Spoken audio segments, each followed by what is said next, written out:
All, welcome to my channel. ఈ vlog వచ్చేసి మేము మైస్గండి వెళ్తున్నాము. శ్రీశైలం నుంచి రిటర్న్లో మైస్గండి వెళ్ళి ఇంటికి వెళ్దామని మా ప్లాన్. సో మార్నింగ్ స్టార్ట్ అయిపోయాము. దారిలో ఇట్లా ట్రాన్స్జెండర్ వాళ్ళు వెహికల్స్ అన్నీ ఆపి మనీ కలెక్ట్ చేస్తున్నారు. అక్కడ నుంచి అయితే బయటపడ్డాము ఫైనలీ. అండ్ ఇదే అన్నమాట సలేశ్వరం జాతర అని చెప్పాను కదా, ఇక్కడ నుంచి ఫారెస్ట్ లోపలికి వెళ్ళాలి ఆ గేట్లో నుంచి. దానివల్లే మాకు చాలా ఇబ్బంది అయింది వెళ్ళేటప్పుడు. అండ్ మైస్గండి అయితే మధ్యాహ్నం వరకు రీచ్ అయిపోయాము. ఆల్రెడీ మా బాబాయ్కి తెలిసిన వాళ్ళు ఉండే, వాళ్ళకి కాల్ చేసి చెప్పేశాడు కాబట్టి వాళ్ళు కుకింగ్ ప్రాసెస్ స్టార్ట్ చేసేసారు. మేము మంచి ప్లేస్ అయితే సెలెక్ట్ చేసుకున్నాము. మంచిగా మామిడి చెట్లు ఉన్నాయి. సో అక్కడికైతే వెళ్ళిపోయి మ్యాట్లు వేసుకొని కూర్చున్నాము. ఇంకా దర్శనం అయ్యి వచ్చేసరికి వంట అదంతా కూడా ప్రిపేర్ అయిపోయింది, రెడీగా ఉంది. ఇక్కడ మా అత్తమ్మ వాళ్ళ అబ్బాయిది బర్త్డే ఉండే, తినదే అనమాట, సోను బర్త్డే. సో మా పిన్ని వాళ్ళు అయితే కేక్ తీసుకొని వచ్చేసారు.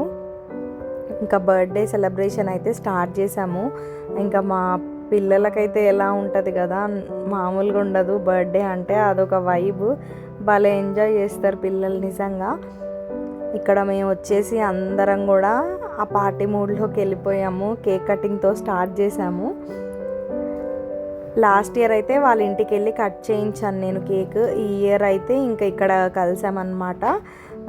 సో మైస్గండిలో బర్త్డే జరిగింది. ఇంకా అన్ప్లాన్డ్ ఇదైతే సడన్గా అలా వెళ్ళాల్సి వచ్చింది. అండ్ బర్త్డే కూడా అలా వచ్చిందనమాట. మమ్మీ వాళ్ళు కూడా అందరు కేక్ తినిపించేశారు. ఇంకా నేను కూడా సోనుకు పెట్టేశాను. ఫోటోలకు ఫోజులు ఇవ్వడం అలవాటు అయిపోయింది కేక్ తినిపించేటప్పుడు. సో అలా ఫ్రీజ్ అయిపోతున్నాం అనమాట కేక్ నోట్లో పెట్టి. అండ్ మా మమ్మీ వాళ్ళు అయితే మామిడికాయలు దింపడానికి అలా రాళ్ళు వేసి కొడుతుంది. నిజంగా భలే టైంపాస్ అయింది. చైల్డ్హుడ్లో అలాగే చేసేవాళ్ళంట వాళ్ళు. అండ్ మేమైతే అందరం లంచ్ చేసేసాము. అన్ని రెసిపీస్ కూడా మంచిగా అయినాయి. చికెన్ కానీ మటన్ కానీ చాలా బాగా కుదిరాయి.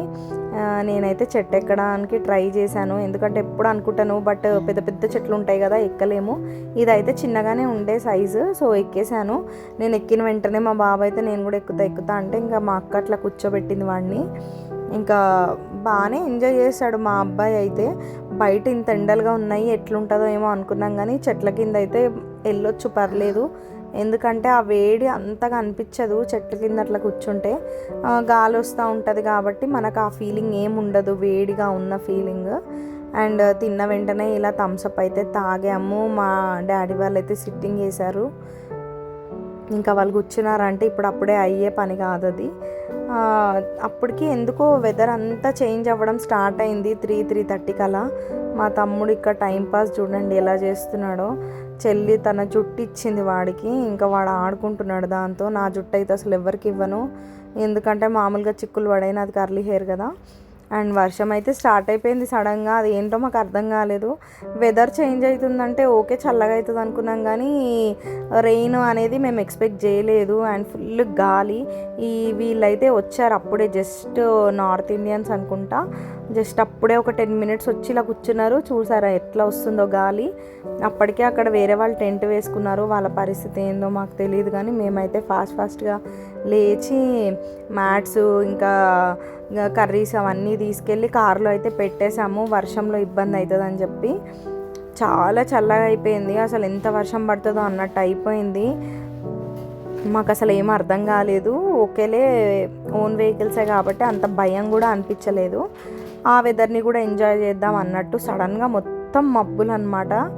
మబ్బులు ఇట్లా వచ్చేసాయి, మొత్తం క్లౌడ్స్ వచ్చేసి ఫుల్ చీకటి పడిపోయినట్టు అనిపించింది అనమాట. అండ్ లాస్ట్కి ఇంకా మా మామయ్య వాళ్ళది అయిపోయే వరకు వెయిట్ చేసి వాళ్ళు భోజనం చేశాక బయలుదేరాము. అప్పటికే 5:30-6 అలా అయిపోయింది అనమాట.